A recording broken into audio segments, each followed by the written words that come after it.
الحمد لله وكفى وسلام على عباده الذين اصطفى أما بعد فأعوذ بالله من الشيطان الرجيم بسم الله الرحمن الرحيم وجاءت سيارة فأرسلوا واردهم فأدلى دلوه قال يا بشرى هذا غلام وأسروه بضاعة والله عليم بما يعملون صدق الله العظيم وصدق رسوله النبي الكريم اللهم صل على سيدنا محمد وعلى آل سيدنا محمد وأصحاب سيدنا محمد وبارك وسلم عليه۔ حضرت یوسف علیہ السلام کے بھائیوں نے ان سے شدید حسد کا مظاہرہ کیا،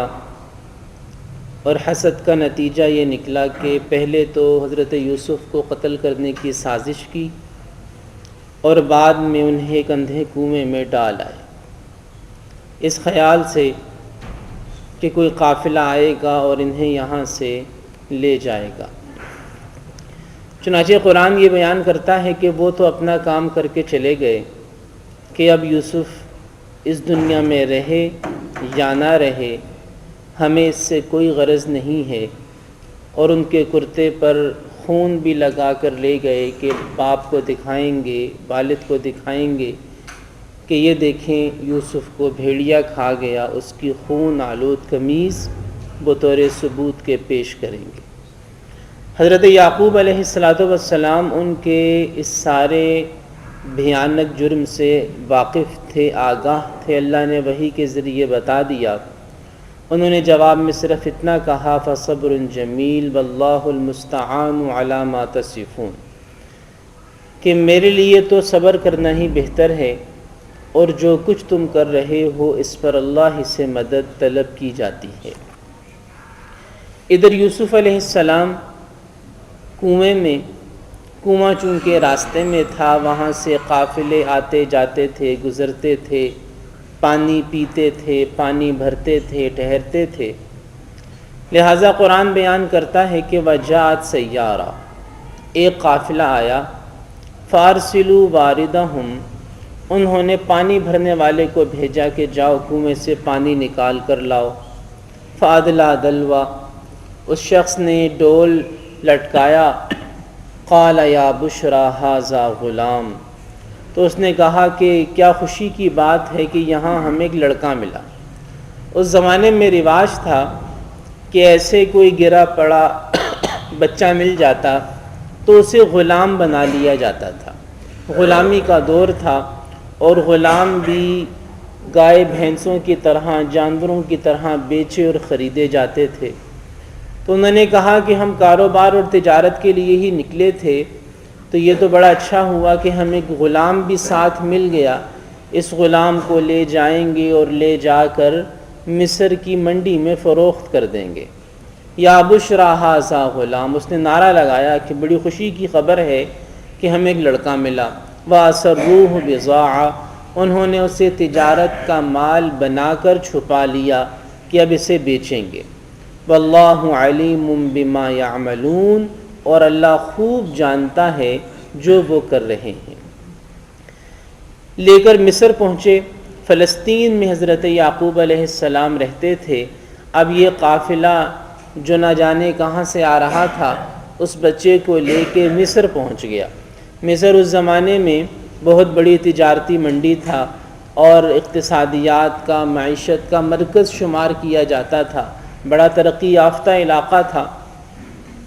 یہ اس کو مصر کی، اس بچے کو مصر کی منڈی میں لے آئے، اور قرآن کہتا ہے وَشَرَوْهُ بِثَمَنٍ بَخْسٍ دَرَاهِمَ مَعْدُودَةٍ، کہ مصر لا کر انتہائی کم قیمت کے عوض میں اسے بیچ دیا، انتہائی کم قیمت کے عوض میں۔ قرآن اس کی وجہ یہ بیان کرتا ہے وَكَانُوا فِيهِ مِنَ الزَّاهِدِينَ، کہ وہ اس سے بیزار تھے مطلب انہیں تو اس کی کوئی ضرورت نہیں تھی، بس وہ 4 پیسے کا نفع کمانا چاہتے تھے، وگرنہ اس بچے میں ان بیچنے والوں کو، ان قافلے والوں کو کوئی دلچسپی نہیں تھی، لہٰذا بہت تھوڑی سی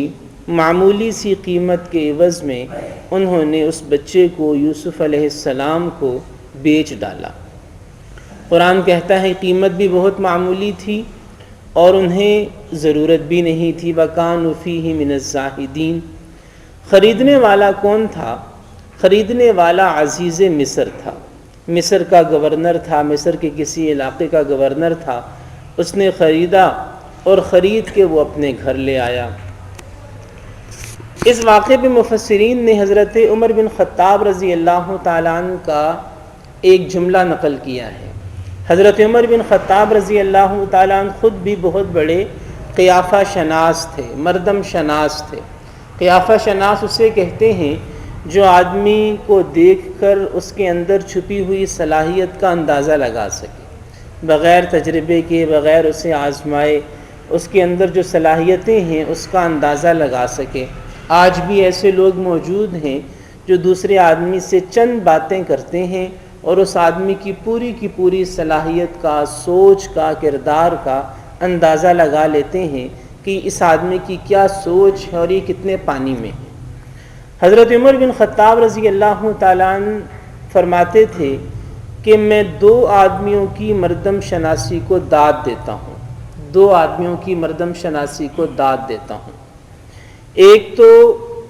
حضرت شعیب علیہ السلام کی بیٹی، جس نے اپنے والد کو مشورہ دیا کہ ابا جان اگر آپ نے خادم رکھنا ہی ہے تو یہ شخص یعنی حضرت موسیٰ علیہ السلام جو مصر سے نکلے تھے اور مدین پہنچے تھے، وہاں کام کاج تلاش کر رہے تھے، تو شعیب علیہ السلام کی بیٹی نے اپنے والد سے کہا کہ اگر آپ نے کوئی خادم رکھنا ہی ہے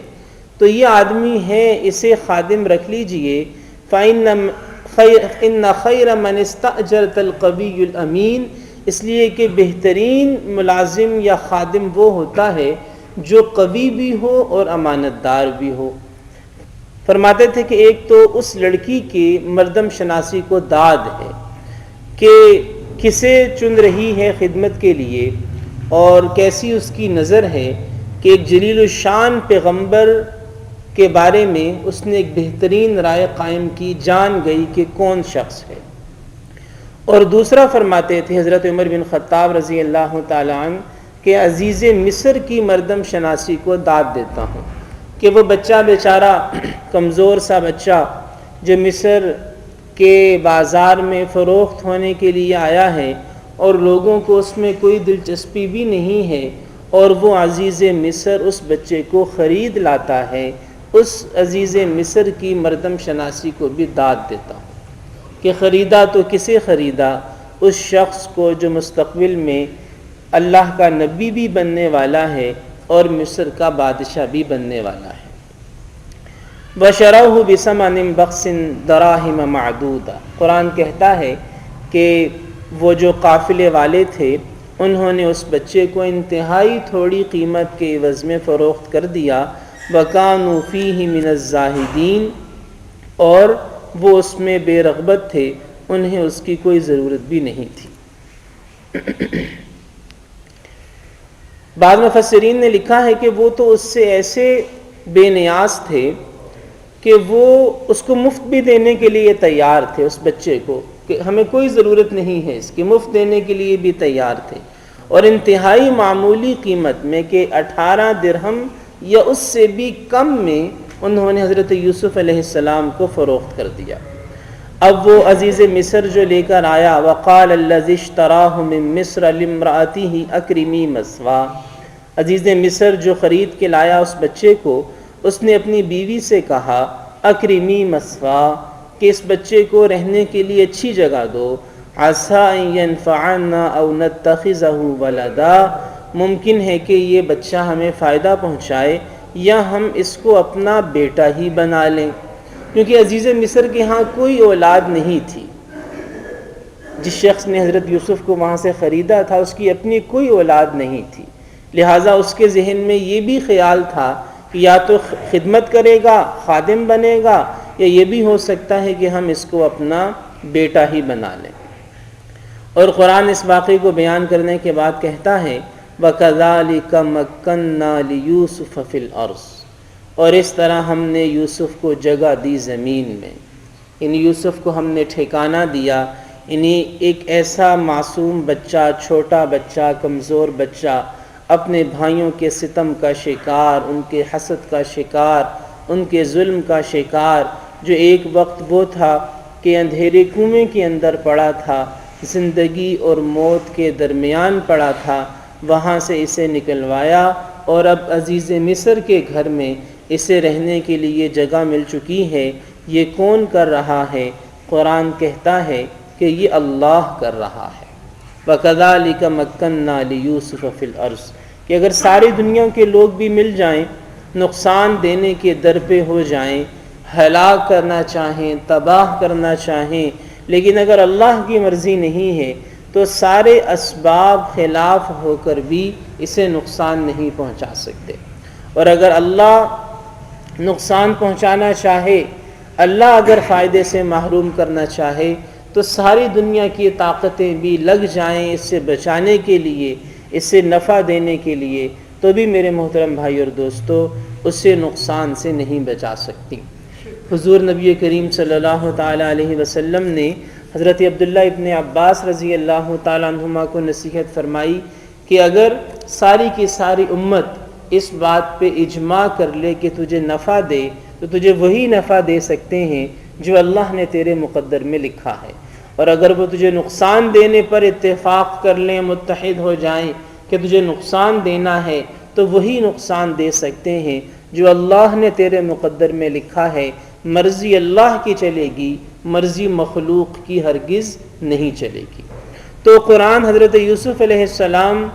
کی زندگی کا جو نقشہ اب تک کا ہے، اس پہ قرآن کا تبصرہ یہ ہے وَكَذَلِكَ مَكَّنَّا لِيُوسُفَ فِي الْأَرْضِ، کہ ہم نے یوسف کو زمین میں ٹھکانہ عطا کیا، وَلِنُعَلِّمَهُ مِن تَأْوِيلِ الْأَحَادِيثِ، یہ اس لیے کہ ہم اسے باتوں کا علم سکھائیں، وَاللَّهُ غَالِبٌ عَلَىٰ أَمْرِي، اور اللہ اپنے فیصلے پر قادر ہے، طاقت رکھتا ہے، اپنے فیصلے کو نافذ کر کے رہتا ہے، وَلَٰكِنَّ أَكْثَرَ النَّاسِ لَا يَعْلَمُونَ، لیکن زیادہ تر لوگ اس حقیقت سے آشنا نہیں ہیں، وہ اس بات کو جانتے نہیں ہیں۔ یہاں تک سورہ یوسف کی 21 آیات ہوئیں، یہاں سے آگے حضرت یوسف علیہ السلام کی جوانی کا دور شروع ہوتا ہے۔ اس موضوع پر انشاءاللہ کل بات ہوگی۔ اللہ پاک ہم میں سے ہر ایک کو ان تمام باتوں کو سمجھ کر ان پر عمل کرنے کی توفیق